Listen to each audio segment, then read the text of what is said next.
I have a question for you. Are you really a trans ally?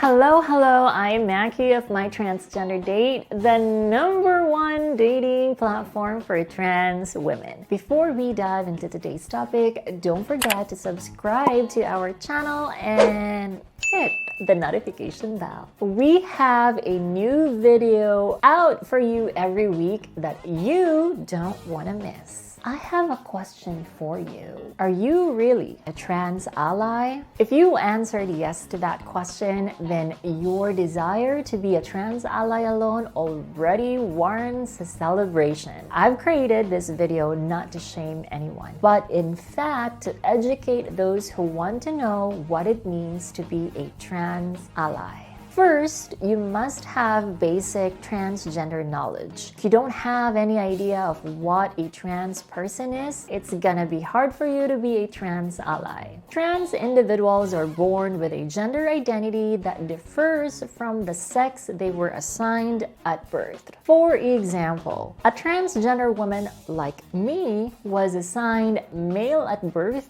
but identify and I live as a woman. A transgender man, on the other hand, was assigned female at birth but identifies as a man. Both are not gender neutral. Their gender expression is that of binary people, male or female. But remember that there are also non-binary individuals and they should be addressed with the right pronouns. Transgender people have a mental health condition called gender dysphoria. You might have also heard of the term transsexual. Transsexual is a term for a trans person planning to undergo or has already had GRS or gender reassignment surgery. We actually have another video that explains all that, so please click here to see it. There are some things you need to remember as a trans ally. Number 1, the trans flag. Knowing the trans flag is quite significant, especially if you're planning to join pride marches. We use it in celebrations, movements, commemorations, and parades. The flag was created by Monica Helms in 1999 and it consists of 5 horizontal stripes. The first light blue color represents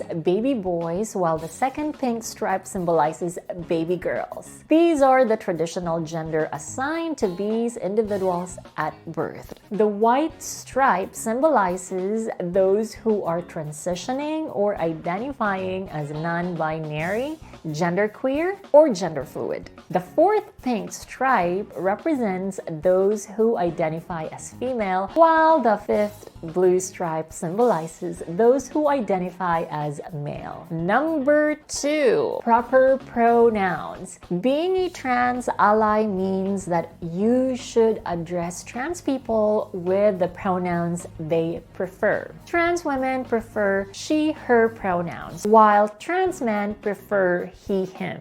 Those who are gender fluid often go as they, them. It's quite disrespectful to discredit a person's gender that they identify with, so please be mindful of that. Number 3, don't base sexuality on gender. Don't assume that someone's straight because on their gender. This is often a mistake that hetero cisgender people make. There are some transgender women that are into women, and there are transgender men who are into men. Do not invalidate a person's gender dysphoria just because they are homosexual. We love who we love, so please respect that. Number 4, gender is different from sex. Sex is determined based on one's genitals, while gender is determined by the individual themselves. In other words, having male or female genitalia does not dictate how a person should live their lives. Number 5, some trans people are comfortable with their genitalia. If you're a genuine ally, you should know that not all trans people are uncomfortable with what's in between their their legs. Some transgender people still enjoy intimacy with the private parts they are born with.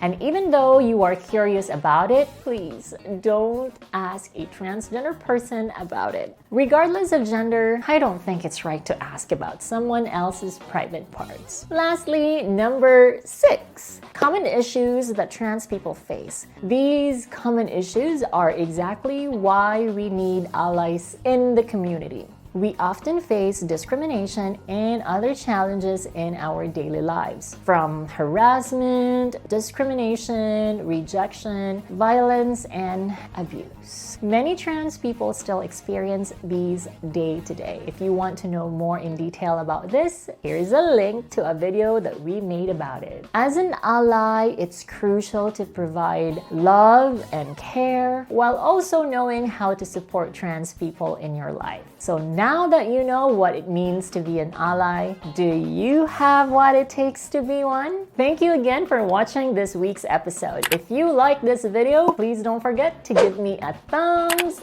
up. See you in the next video.